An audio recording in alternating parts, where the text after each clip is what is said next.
we're in the lovely Dunbeath. And yeah, it was a very high tide last night. Very, very windy. But we were quite sheltered, we tucked ourselves in. So that wasn't really a problem. Now this morning we've got jets flying over. But the tide's dropped and the wind has dropped to a certain extent. It's cold, but it's not nearly as windy as it was yesterday.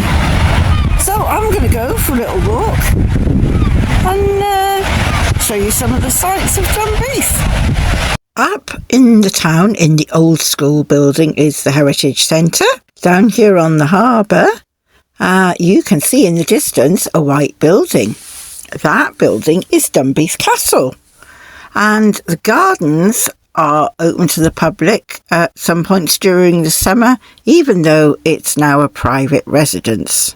And the white building is the old ice house. Now I've just got Ted with me. The others are back in the van with Phil. And I'm enjoying some fresh air. The big building is the Fisherman's Loft, and the local community are trying to raise funds via the camping motorhome project to renovate it. Yesterday we did the walk up Dunbeath Water.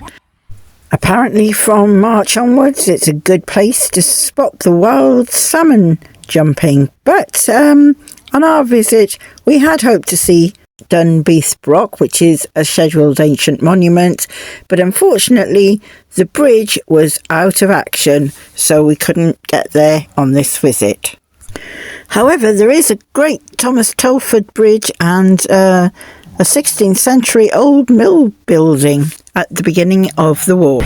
We have a plaque on the wall over here. Let's go take a little look what that is. Oh, okay.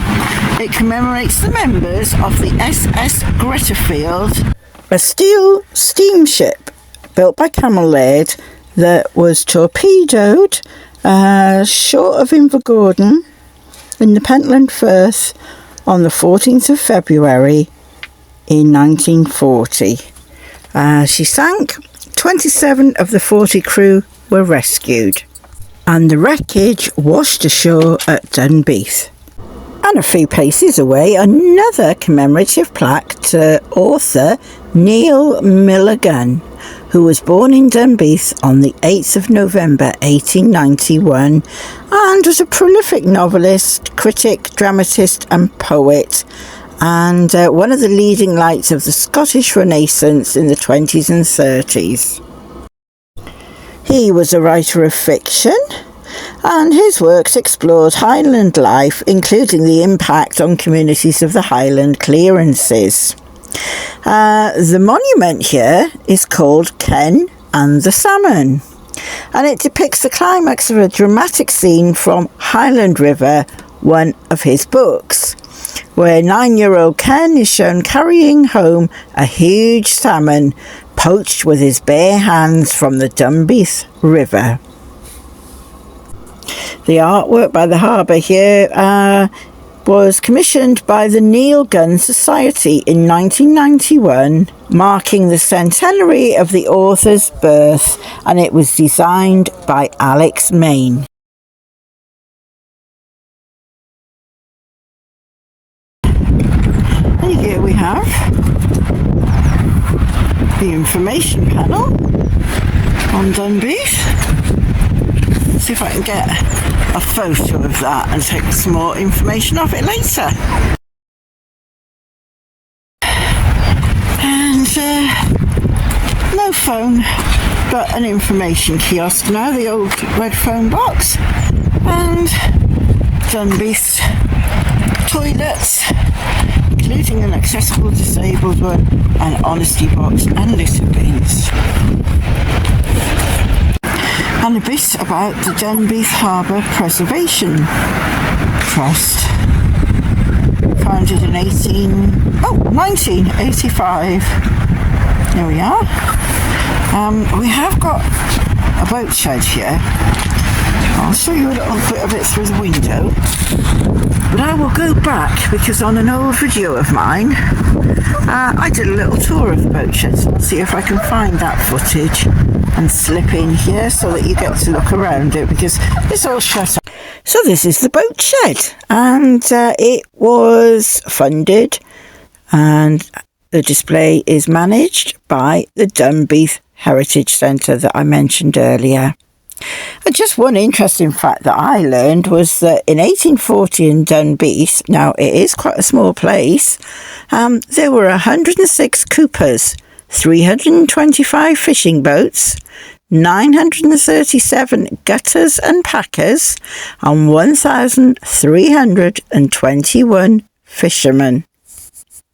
And another interesting fact is the traditional fishing method used was a long line of hooks baited by the women of the village. The men took the lines to sea in small boats, and often the women of these fishing villages carried their husbands on their backs out to the floating boats to stop them getting wet. The women would then take the fish to local farms and barter for milk and butter, or they sold them for cash. Okay, Ted, I know you want to be going.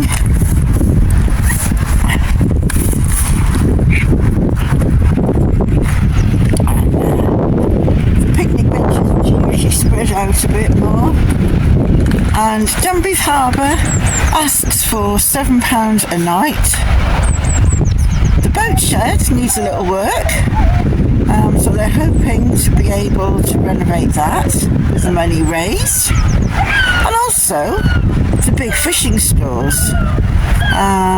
So they want to also raise money to renovate that.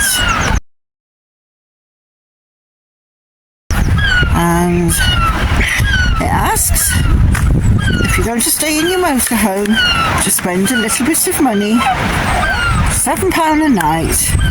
It's a registered charity, and also here, just up past where we're parked next to the salmon bothy. Up the hill, as you come into Dunbeath, there's the Heritage Museum, and that's £3. And so maybe worth also going and supporting them by visiting that.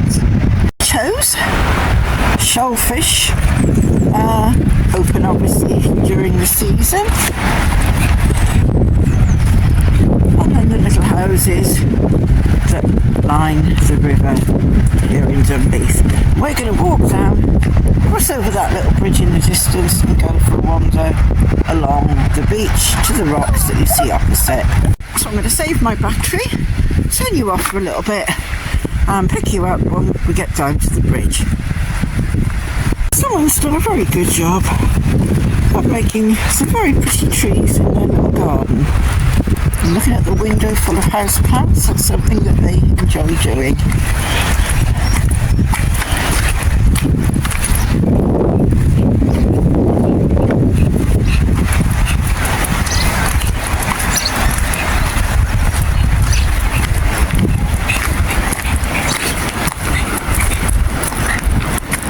So there's a path, I don't know where it goes, maybe we'll follow that one later. But for now, we're sticking to the beach. We have the local playing fields, more houses up on the hillside. That over there in the distance is the bridge that takes the A9 straight above the top of Dunbeath.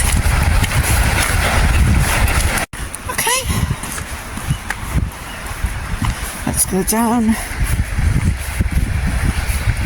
have our little walk. Let's have a deposit from Ted to put into the doggy bin in a minute, and then we're going to head out over the river. So here we go. Let's head over the little bridge.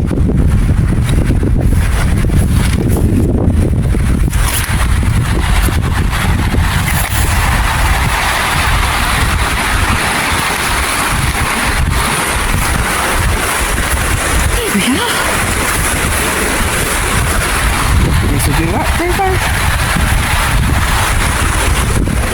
And the down to the sea. Okay, Ted, come on. That's a good boy. Off we go. Where are we going to go? Up the river or to the beach? Now we've got to decide. Very windy out there, but I think... shall we go to the beach? Or shall we stick to the inland road? We'll go to the beach. We love the beach. So, here we go. We're going to wander down past the farms and onto the beach. Okay, so we have the path that rejoins here Balcladic, which is where we're heading out onto the beach, or Camel's Hump. Oh, I wonder, I think that's possibly Camel's Hump. We'll have to do that later, because we're going this way at the moment. So we've been down on the beach, me and Ted, and now we're going to wander out to the end of the headland. Here's looking back.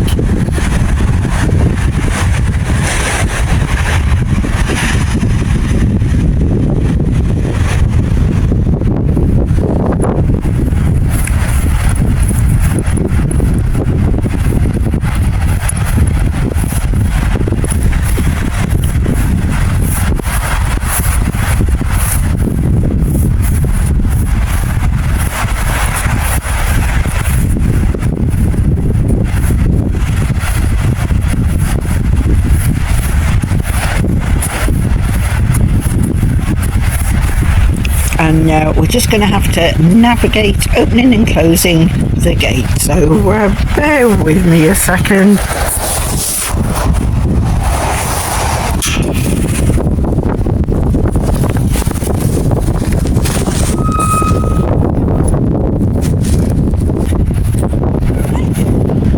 Right, we're just going to wander out to the headland now, and then we'll start making our way back. Come on, it's a good boy, Ted. Come on. And there we are. We're going to go out to the last bit of rocks. Just out here. And it's a tad breezy, as you can see by the swishing of Ted's tail and coat. But never mind, not far to go now, out just to see the final rock on the far beach. Good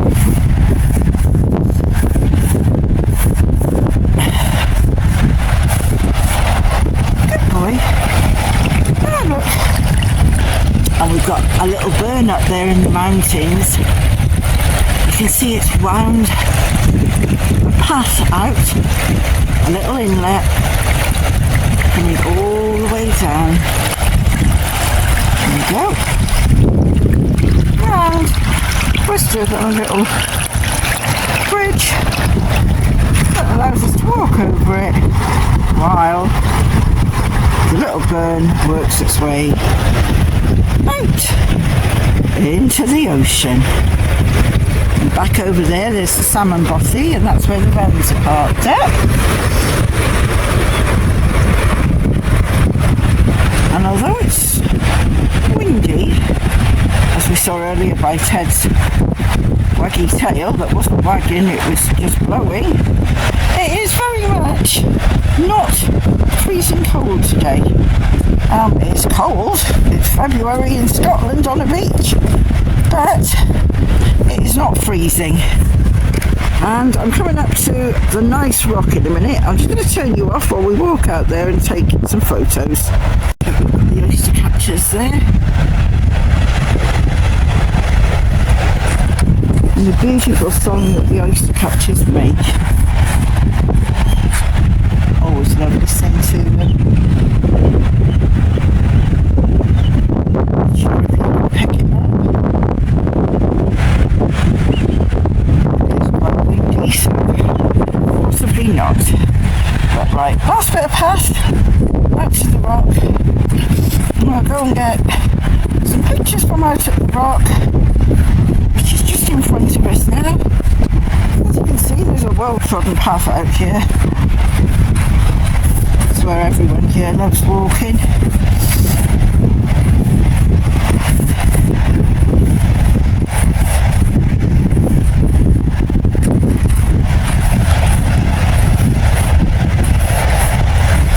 And some big bits of driftwood have washed up.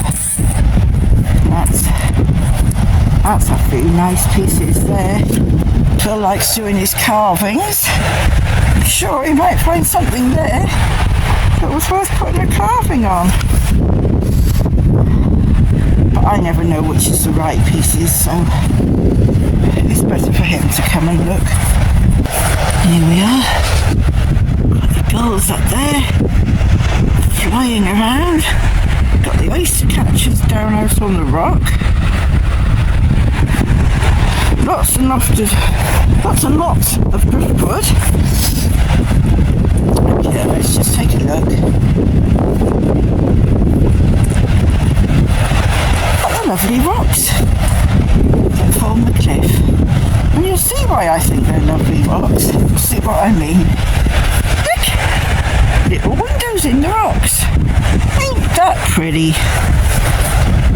Come on, Ted. Let's go find the last bit. Here we are, look. Wow, we've got whole trees washed up down here. This is where Phil needs to come to have a look for some driftwood.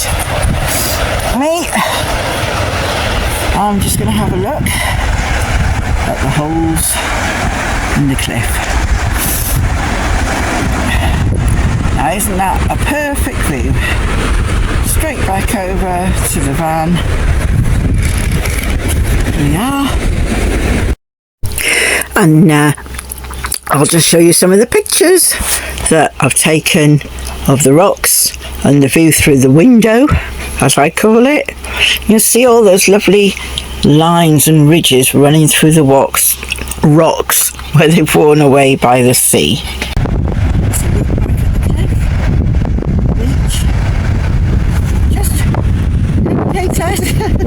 We're just going to make our way back. And another well-worn sea rock. Lots of those around here. Just look at that. Literally the sun has just come out. And that changes the entire look of the sea. And the sky. And the coastline as they spin around. It's now all so much brighter and prettier. Look! Isn't that great? Thank you, Mr. Sun, for coming down and shining on us for a little while. We could use drying out a bit. Yeah. That's it, like a yellow thing in the sky. There's my little oyster catchers down there, sat on the rock. I'll try and zoom in. There we go. That is the sound of the little oyster catchers.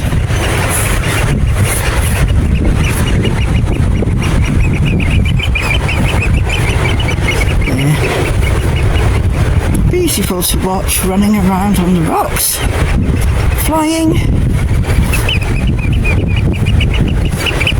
and they just make a lovely tune when they're singing away. Like Ted is way out in front, so I think I'm going to turn us off and go catch him up, because Phil's just rang and he's got the kettle on, so I'm heading back all the way around there for a cup of coffee. And I don't know where we're going to be tomorrow. I would imagine here still, but maybe a different walk up on the cliffs. So, okay. And I'll just leave you with a few photos, some that Phil took from the other side of Dunbeath with his zoom lens of me and Lindsay on the beach, and some that I took of the window rocks.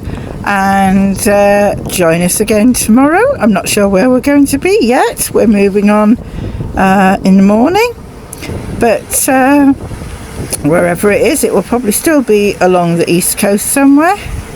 And That's all for now. Please like, subscribe and leave us a comment.